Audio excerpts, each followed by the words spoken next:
The biggest Shark Tank investment ever missed out on, COVID-19 edition. Hey guys, welcome back to Small Screen Shakedown. Today we'll talk about the biggest Shark Tank investment ever missed out on, COVID-19 edition. Let's head into it. Faceblock. Last night I was performing my ritual of devouring multiple Shark Tank reruns on CNBC. I watched the pitch from the show's first season featuring a woman who was ahead of her time. The 2009 episode featured Irina Block, a woman who called her new product Faceblock, which she described to the sharks as a collection of fashion surgical masks designed for people with an edgy sense of humor who want to express themselves. Sounds like something very normal, needed, and common for people in 2020, right? Well, in 2009, even with the swine flu in the news at the time, not so much. I was instantly fascinated with the Block after watching her appearance on the show. I became even more fascinated when I looked her up and discovered that she had designed the Android logo when she worked for Google, just 3 years before her Shark Tank appearance, despite not being more widely known for it. This woman has a record for not getting the credit she deserves. I needed to know more, so I emailed Block, and she was both happy to hear her Shark Tank pitch was recirculating and kind enough to answer some questions. It seems so surreal how something that was done 10 years ago is more relevant today, she said over email. I wish that wasn't the case when we didn't have the pandemic. Bad reactions. Despite Block's excitement about her face masks, her pitch totally bombed with all of the sharks. Barbara Corcoran refused to even accept one of Block's samples at the beginning of the segment, telling Block, "I think I'll pass," before officially dismissing the pitch as too freaky. Kevin Harrington passed because he thought it was a novelty item, not a serious item. Kevin O'Leary asked Daymond John if he thought the mask could be turned into fashion statements, and Daymond said. Robert Herjavec also passed, but to his credit, he offered Block a little bit of slightly backhanded encouragement. Keep doing it as a side business. Don't quit at your day job. I'm out. After Block told the sharks about her low sales, but recent publicity and website traffic, O'Leary offered the segment's most prescient quote, but is that because of swine flu was all over the news for 2 weeks? Now we don't see it anymore. It's an epidemic that came and went. You need a new epidemic to get that kind of fit profile again. Mark Cuban is safe from this discussion, by the way, because he didn't join Shark Tank until the following season. In defense of the sharks, Block's masks contain no surgically protective properties. She said that was partly why she was looking for an investor, and she only had a couple hundred sales. O'Leary told her, "It's a unique idea, there's no question, but as an investable concept, it's not there." Looking back now, Block said that the sharks' response to her pitch was understandable, adding, "If we could predict the future, we could all be rich." Manufacturing at scale needed a considerable investment of time and money. For example, printing designs on surgical masks is not trivial, as machines were not set up for it. She looks back on her pitch fondly and says, "It was a fun experience even if they didn't invest." Still, Block's pitch doesn't track as remotely freaky through a 2020 viewer's eyes. She pitched the right product, just in the wrong decade. Can you buy the masks now? While Block's face masks are sadly not available for purchase, she has a line of only in Silicon Valley greeting cards you can buy, and has been working on multiple design projects for fun to manage her lockdown stress. One of those projects is a series of funny illustrations about COVID and quarantine that Block has been tweeting during the pandemic. As for her current job,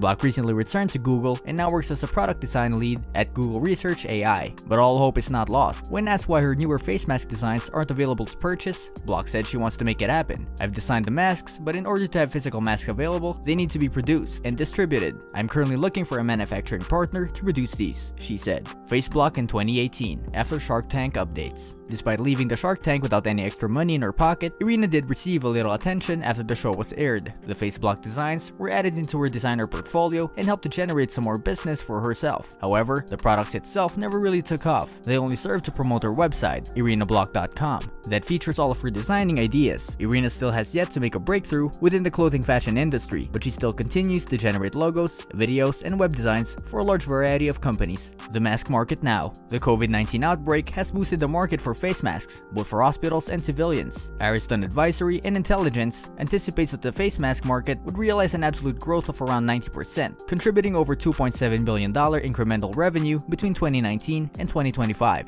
What do you think about Faceblock? Would you like to buy one of these masks? Let us know in the comment section. This brings us to the end of our video. I hope you enjoyed it. Hit like if you did, and don't forget to subscribe to our channel so that you don't miss any of our videos in the future. Also, watch the 2 videos that are on your screen because I'm sure you'll love them. With that, I'll see you in the next video.